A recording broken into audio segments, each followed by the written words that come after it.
তব কথামৃতং তপ্ত জীবনং কবিভ্রীড়িতং কল্মষাপহম শ্রবণমঙ্গলং শ্রীমদাততম ভুবি গৃণন্তি এ ভুরিদা জনা।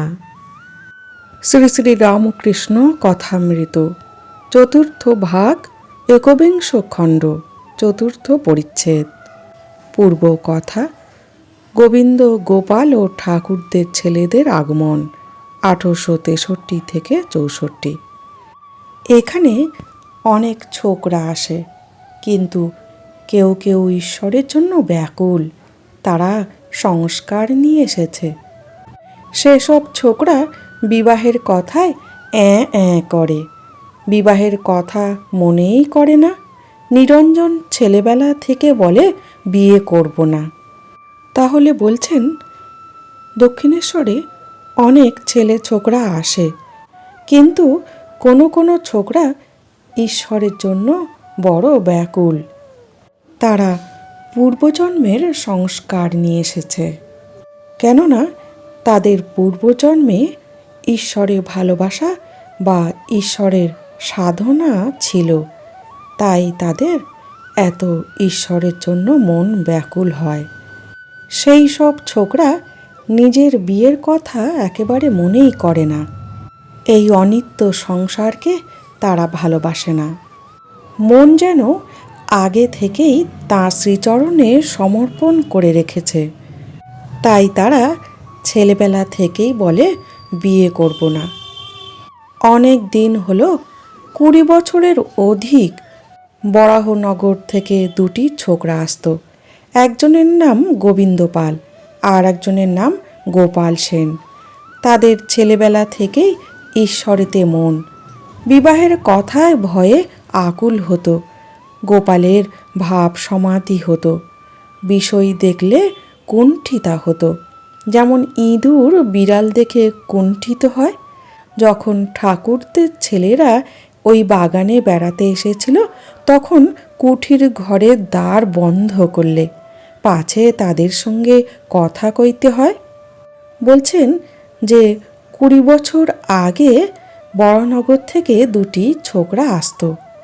একজনের নাম গোবিন্দ পাল, আর একজনের নাম গোপাল সেন। বলছেন তাদের ছেলেবেলা থেকেই ঈশ্বরেতে মন। তারা বিয়ের কথায় ভয়ে আকুল হতো।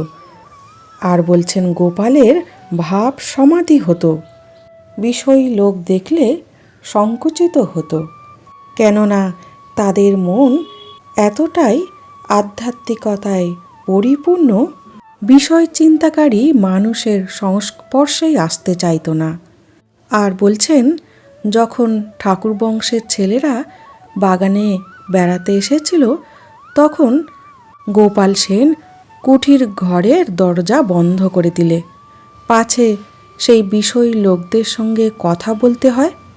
শুদ্ধ আত্মার আধ্যাত্মিকতার সংস্কার প্রভাব এতটাই দৃঢ়, তাই শুদ্ধ মন বিষয়ী কথায় যেন কলুষিত করতে চাইছে না। গোপালের পঞ্চবটি তলায় ভাব হয়েছিল। ভাবে আমার পায়ে হাত দিয়ে বলে, আমি তবে যাই।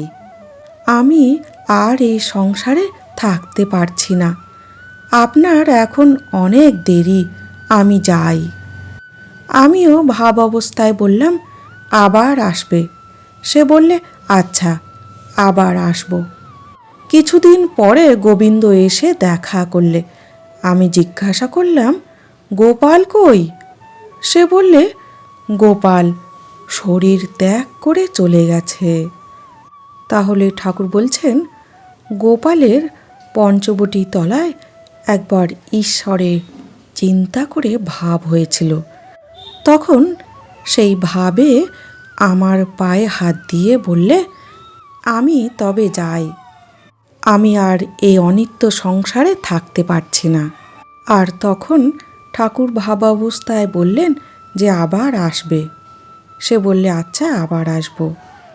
তার কিছুদিন পরে যখন গোবিন্দ এসে ঠাকুরের সঙ্গে দেখা করলে, ঠাকুর তখন তার কাছে গোপালের খোঁজ নিলেন।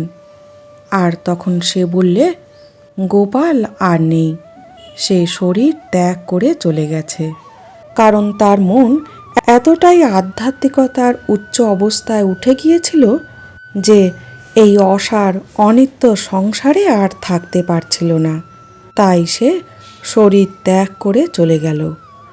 একজন আমায় বড় নিন্দে করে, কেবল বলে ছোকরাদের ভালোবাসি। যাদের সংস্কার আছে, শুদ্ধ আত্মা, ঈশ্বরের জন্য ব্যাকুল, টাকা, শরীরের সুখ এসবের দিকে মন নাই, তাদেরই আমি ভালোবাসি। তাহলে ঠাকুর বলছেন, একজন ব্যক্তি ঠাকুরের খুব নিন্দা করে, কেবল বলে ছোকরাদের শুধু ভালোবাসে। তাই ঠাকুর বলছেন যে সব ছোকরাদের ঠাকুর ভালোবাসেন তা নয়, বিশেষ বিশেষ যেসব ছোকরা যাদের সংস্কার আছে, শুদ্ধ আত্মা, ঈশ্বরের জন্য যাদের মন ব্যাকুল, আর তাদের টাকা পয়সার দিকে মন নাই, শরীরের সুখের দিকে মন নাই, তাদেরকেই ঠাকুর বিশেষভাবে ভালোবাসে। তাদেরকেই ঠাকুর নিজের স্নেহের ছত্রছায়ায় রাখতে চান, কেননা তারা ভগবান প্রদত্ত শুদ্ধ আত্মা। না হলে সাধারণ ছোকরা থেকে এতটা তারা ব্যতিক্রম কিভাবে হয়? ঠাকুর তো তাদেরকেই উদ্ধার করবে বলেই এসেছেন, তাদের ইষ্ট পথে সহায়তা করতে এসেছেন। ঠাকুর এসেছেন সকল মানুষের মনের যে অশুভ শক্তিকে বিনাশ করে শুভ শক্তির সঞ্চার করবেন বলেই ঠাকুরের আবির্ভাব। যারা বিয়ে করেছে, যদি ঈশ্বরে ভক্তি থাকে তাহলে সংসারে আসক্ত হবে না। হীরানন্দ বিয়ে করেছে, তা হোক, সে বেশি আসক্ত হবে না। হীরানন্দ সিন্ধু দেশবাসী, বিয়ে পাশ, ব্রাহ্ম ভক্ত। মণিলাল শিবপুরের ব্রাহ্ম ভক্ত। মারোয়ারি ভক্তেরা ও ছোকরারা প্রণাম করিয়া বিদায় গ্রহণ করিলেন। তাহলে ঠাকুর বলছেন, যাদের ঈশ্বরে ভক্তি আছে তারা বিয়ে করলেও তারা সংসারে আসক্ত হয় না। হীরানন্দ বিয়ে করেছে, তা করুক, সে বেশি আসক্ত হবে না, এইটি ঠাকুর বলছেন। তাই ঠাকুর বলেছেন, মন দুধকে সংসার জলে ফেলে রাখলে দুধে জলে মিশে যায়। তাই দুধকে দই পেতে মাখন তুলে সংসার জলে ভাসিয়ে দিলেও আর জলে আর মাখনে একসাথে মিশবে না। মনটি এই সংসার জলের উপর মাখন স্বরূপ ভাসবে। তাই ঠাকুর বলেছেন, ঈশ্বরে যদি শুদ্ধা ভক্তি ভালোবাসা থাকে তাহলে এ মন আর কোনো কিছুতে আসক্ত হবে না। নামমাত্র সংসার হবে, কিন্তু মন থাকবে সেই তাঁর শ্রীচরণে। এটি ঠাকুরের সংসারী মানুষদের জন্য বিশেষ উপদেশ। আজ এই পর্যন্ত। জয় ঠাকুর, জয় মা।